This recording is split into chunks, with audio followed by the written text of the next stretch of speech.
Welcome to Baby's Birthday. Each show joins a mum-to-be and counts down to the birth of their baby, revealing all the drama, laughter and tears involved in giving birth. Because let's be honest, giving birth is never a walk in the park.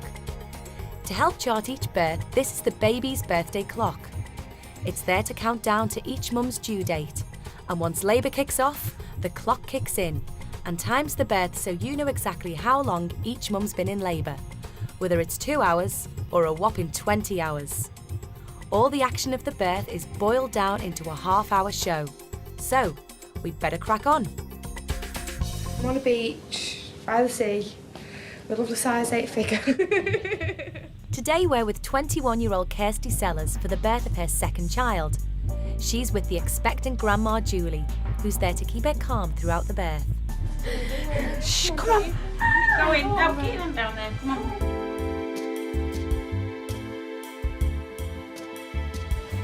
It's Kirsty Sellers from the scan. Okay, what's your date of birth? It's 15th of the 12th, 84. Heavily pregnant Kirsty has come for a scan with her mum, who's going to be her birthing partner. There's only my mum going to be coming into the birthing room with me. She's going to be with me when I'm in labour. She was very useful last time. She kept telling me to shut up. Stop shouting. I think I was scaring anybody that heard me. She'll knock a bit of sense into me if I get too hysterical again. This is her first scan, although she is a whopping 32 weeks pregnant. The pregnancy has been very short. There's not been much of it and it doesn't seem real. It's as if it's not yet sunk in. I've not yet got to the stage where it's dragging out. It's still very new. I've still got lots of things to sort out. This is baby's head. You can see it just following that arrow around. And that's right down. So his head down there. Bottom, yeah, so baby's definitely head first in the right position. The pregnancy was not planned and is a big surprise to all. Me and my partner split up quite a while ago now. I was on the contraceptive pill while I was with him and I'd not slept with anyone since, so it's sort of like I was still having my periods. So when they stopped, it's you don't think you could be pregnant because you've not done anything for months. So after doing nothing for 7 months, Kirsty finally went to the doctor and found out that she was pregnant. She already has a son and is anxious to find out what the sex of this new baby will be. Can you tell what sex it is from the scan? Do you want to know? Yeah, if you can. With it being so late. You can see. Just so we can get some clothes. She gave all the baby Oh, the baby's stuff clothes away. Yeah, Have you got any other children? One. So you got already. Now, are you sure you want to know? Yeah. Yeah. I can't be 100% accurate from the scan. Yeah. But I think this is a little boy as well. Oh, I'll just turn this round for you to see. This is the area that we're looking at here, just between baby's legs. Looks like good boy bits. Oh, yes. Here. The scan worked out fine. It's 2 arms, 2 legs, and its heart was beating away. See it wave.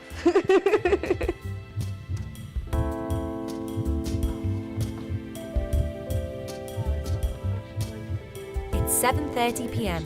and 9 days past Kirsty's due date when she arrives in hospital. She's 4 centimetres dilated.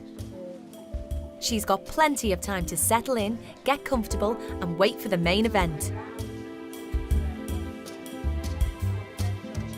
Because Kirsty's pregnancy didn't become known to any of us till quite late, in one way, the fact that she was over by 9 days helped while we got everything together. So, Kirsty, I'm being realistic. When are you going to take trousers off? I don't know, I'll see if I've got a nightie there. I must have a night dress of some I don't know if description. I'll just put it down. But I'll have a look in a minute, just walk through that contraction. I told you I'm sunbathing, I'm on a beach, by the sea, with a lovely size 8 figure. Kirsty is trying to put off using the gas and air through her labour by using visualisation techniques instead. But will it work? Ah, there we go. It works. For now. Yeah, for now. She was actually a really good birthing partner. I had to choose my mum because she is the sort of person that if I am getting hysterical, she'll just shout at me and tell me to be quiet. Right, stay still because you're going blurry. And I want to get a nice picture. As well as having her mum for support, Kirsty has the midwives offering advice. Best position, Kirsty. is either squatting on that ball and leaning over. Yeah. Okay. On all fours on the floor. Yeah. Or leaning over the back of the bed. Because what we're trying to do is swing the baby's back round so it's in a better position, not back to back. Yeah. You get back labour when the baby's lay with its back to your back, so it presses, it's the pressure or something on your back, so they try and get you to lean forward or lean over the bed to try and take the pressure off your back. You all right? Yeah, it's just gone now. Just. Right. Another way of relieving the pain of back labour is to float in the birthing pool. However, it doesn't appear that Kirsty is over-prepared for the birth. And how long have you had your bag packed? Fancy not having an icy in it? Fancy packing pyjamas? Got one pair of pyjamas. I know they say your brain goes a bit marshmallowy, but... The birthing pool was absolutely amazing. They were no longer on the sun lounge in Barbados, I'm going to say. Yes, thinking positive thoughts still. That's brilliant. It was lovely. It was so relaxing. The water was just really warm. And it's not like being in a bath, because when you're in a bath, you're sort of like cooped up, you can't move. But this, and the water only comes up so far because it was so deep and you sort of like had enough space to move around. Nana was laughing. I bet she was. She's in the pool. Oh, it's all right. Go for a swim, afternoon swim. Yeah. Once she got in there, I thought she was going to be falling asleep in between contractions because she just seemed so relaxed. Could have put a better bra on. Yeah, I'm sure you won't be bothered about that when that's in your little album. I was actually surprised at myself at how calm I was in between the contractions. Although when the contractions start, the pain is intense and the midwife tries to relieve it with a massage. It's just everywhere. So you can see my back, but it's in my stomach as well. It just feels like I've got loads of pressure. Good. You might not think it's good, but it's good. See that? The pressure bit doesn't bother me. It's the contraction bit that bothers me. Oh, this is a strong one as well. I like these strong ones. Using a birthing pool during the first stages of labour can reduce the need for an epidural. Oh, yeah, I'll be fine, yeah. How long has it gone? I just want to leave the gas in there as long as possible because I can remember last time I was just sucking on it for the fun of it. That's okay. That's what it's there for. I think it was after I got out of the birthing pool and I'd gone back to the room, just when I started on the gas and air, that they got sort of like really painful, where I did need some pain relief. Up until then I'd had nothing, which I'm very proud of. But the gas and air is good. It doesn't take the pain away, but it does take the edge off it. It does ease it a bit and makes you a bit more able to cope with it. All right. Although Kirsty appears to be coping well with labour, the midwife reassesses the situation. I'm going to pop you back on the monitor if you don't mind. No, Just because baby's heartbeat's a little bit on the fast side, just want to check that it is only because it's been moving around. Right, yeah. That's right. The only time I was actually concerned about the labour itself was when a midwife put me back on the monitor. She must have had some concerns herself to put me back on, which concerned me. A fast heartbeat indicates that the baby may be in distress. If it continues, a caesarean may be on the cards. So let's get a move.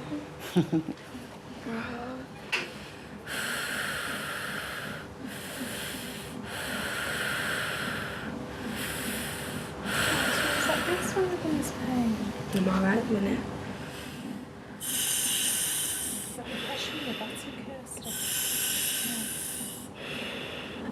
Just holding me back. The pain starts to intensify with no let-up. She was struggling a bit with the pain and they decided to do another examination, and at 1:45 in the morning they told us she was still only 4 centimetres dilated, and that was very difficult because then I think she totally went to pieces, only for a short time, but the thought of having to carry on as she had been doing for another number of hours just frightened her. She just felt as though she didn't have the strength.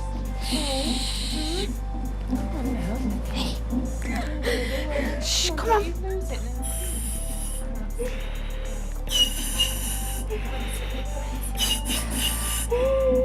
Come on. I did actually feel like crying, but I'm not actually sure why, because I never actually felt like crying when I was having a contraction, which is when you'd think that you'd normally feel like crying because of the pain. It was in between, and I don't know whether it was because I was so tired or whether it was because in between the contractions I was thinking about it and I was thinking about all the pain I had to go through.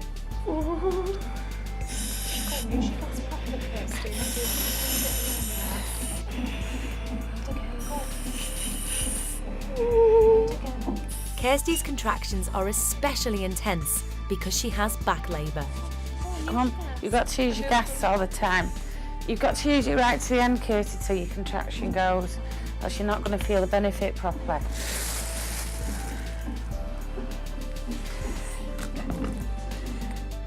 I wasn't too happy. I wasn't happy at all, because to say that like 4 or 5 hours before I was 4 centimetres, there was a lot more pain and nothing seemed to be happening.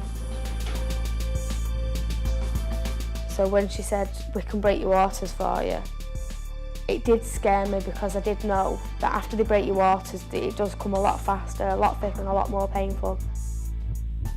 Coming up after the break, will Kirsty hold it together after her waters have broken? Or will it make way for more tears?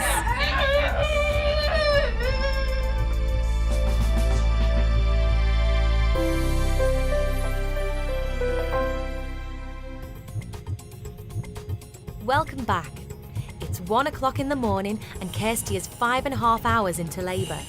She has just had her waters broken to try and move things along. It's warm, isn't it?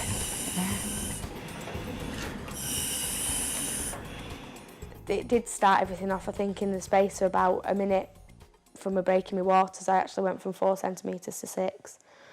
So it was very worthwhile having it done. Even though the labour has moved on, Kirsty seems to be coping really well in between the contractions.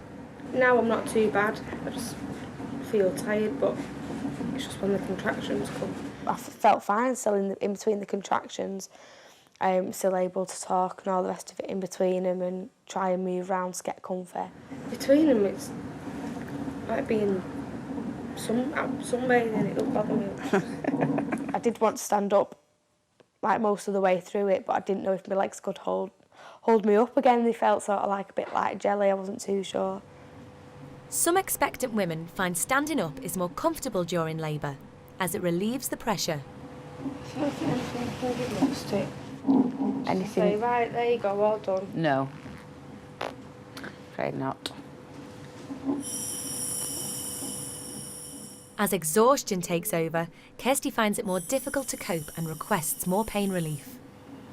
We need some more pain relief. All right. Keep going with that for now. You'll have to wait until Maria comes back.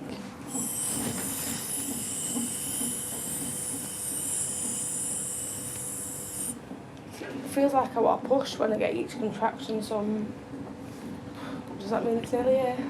Got to? Yeah, a bit look. I got the urge to push and I was nowhere near ready. She said, don't be pushing yet, you'll do yourself some damage. I need to push. Not yet. Just wait a minute. As the pain becomes visibly more apparent, the midwives help Kirsty get back onto the bed in expectation of the birth.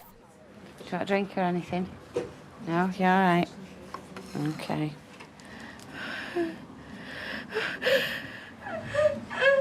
Hey, come on. Kirsty, you're not quite ready yet. Don't push it. You've not got far to go. All right. Because the pain had become so intense at that point, you could see in her face that she was just saying like, well, what am I doing wrong? I think that was the first thing that you could see. I've been trying, I've thought I've done really, really well because everybody's been saying you're doing marvellous. I need some more pain relief. Just use your gasoline. I can't. You can, you're doing well. I did ask for my pethidine. She didn't want to give it to me because it was so close, but I didn't care. I wanted it anyway.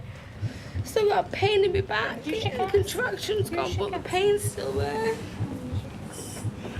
Although the birth is imminent, the midwife can see the distress Kirsty is in and decides to administer pethidine. Yeah. Somewhere else. The pethidine this time round, I think I only had it about, well, I've been told I only had it about 10 minutes before I actually gave birth. So I've been told it won't really have had much effect on me. More of it will have gone into the baby because it was so late. And the midwife didn't actually want me to have it because she did say how close I was to actually pushing and giving birth, but it wasn't that I didn't believe her, I just needed it. I wanted it. It's like you're dreaming, and it doesn't seem real, but yet you have all this pain, and so you know it's real. You know you're not actually dreaming. It's very unfortunate, really. She may be dreaming, but the birth is very real. I'm really trying not to push back out of it sometimes. I still feel like I need to push now even though the contraction's gone.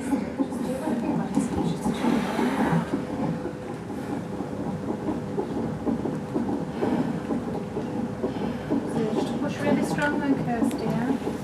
What, sorry? Just to push really strong. Yeah. She was getting the urge to push, and my only worry with that is if you push too early and you give in to them urges, you're not dilated enough and you're just going to tear. Can I just have a little look what's going on? Is that okay? Yeah. Keep pushing if you're not quite ready to push. A drink, Mum, please. A drink? He's just sitting there. He's not allowed to sit there. Well, Got loads of black hair, this baby. The baby is ready and waiting, which makes Mum and Grandma emotional. I said to me, Mum, I'm going to cry. I feel like crying and I'm not having a contraction. And then I saw her tears welling up in her eyes. And I said, don't you start crying as well, you're going to set me off. And then I started. Don't be laughing at me, don't be crying because I can see the tears coming in your eyes. she could see at one point that he was getting to me. Oh, so I had to back off. He's got loads of black hair on you now. Have you seen this, Julie? Look at that. There's your grandma. Oh, wow. Say hello to Grandma. And the baby was crowning. All you could see is this little jet black mop. That was marvellous. Absolutely brilliant. It's now finally time for Kirsty to give in to those urges and start pushing. But she's not finding things that easy. Again, and again. That's it, good girl. And again.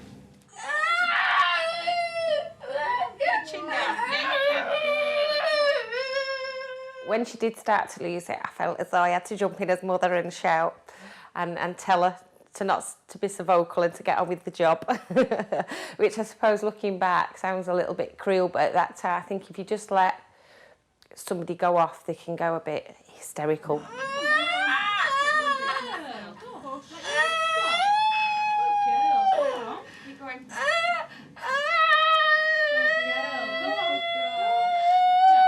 You're pushing into your throat. Put your chin down. You are. Keep going. Keep your mouth closed and push down. Go on. Right. You're listening to me. Give me your hands. Put your hands under your thighs. Okay. Okay. So you can pull up on your thighs and push down into your bum at the same time. Keep your chin on your chest. Don't make any noise and just use all the energy to go into your bum. Okay? And we'll have this baby out in no time.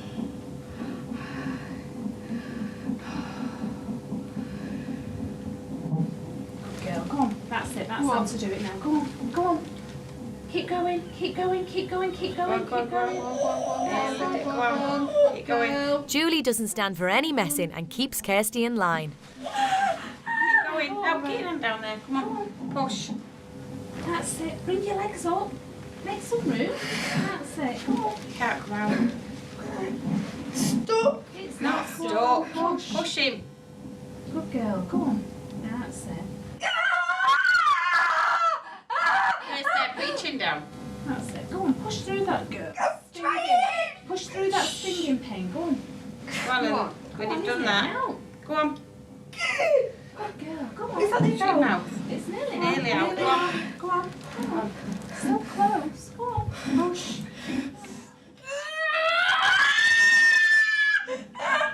Go on. Close your mouth. Go on. Good girl. That's it. Right, that's the head out, but just make a little bit of room. Shh. Go on. Go on. Good girl. You've got to get your shoulders out now. Keep pushing. Come on. Okay. Come in. We're coming. Come on. Right, come on. Close your mouth and press down into your chest and he'll be here. Come on. He's here. He's here. There you go. He's a long baby.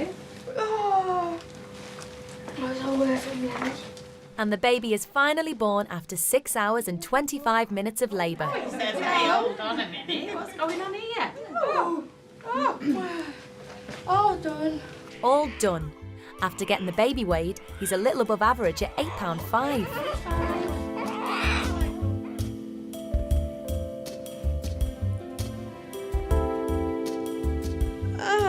Oh, what's up?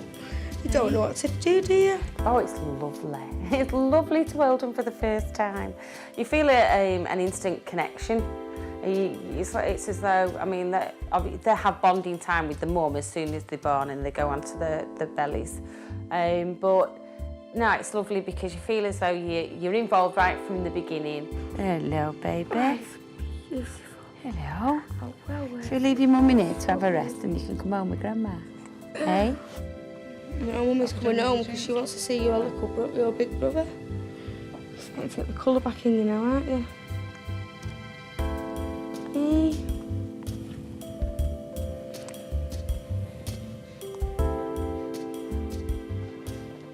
Six days later, Kirsty and baby Sellers have settled in at home, but there's one last thing to do. We've had lots of names thrown at him. I'll pick one and then about half an hour later I'll go off it and change my mind again. So he's 6 days old and he still hasn't got a name. I feel sorry for the poor child, he just keeps getting called baby. After just 6 hours and 25 minutes of labour, Kirsty gave birth to baby Sellers, and both are doing fine, name or no name.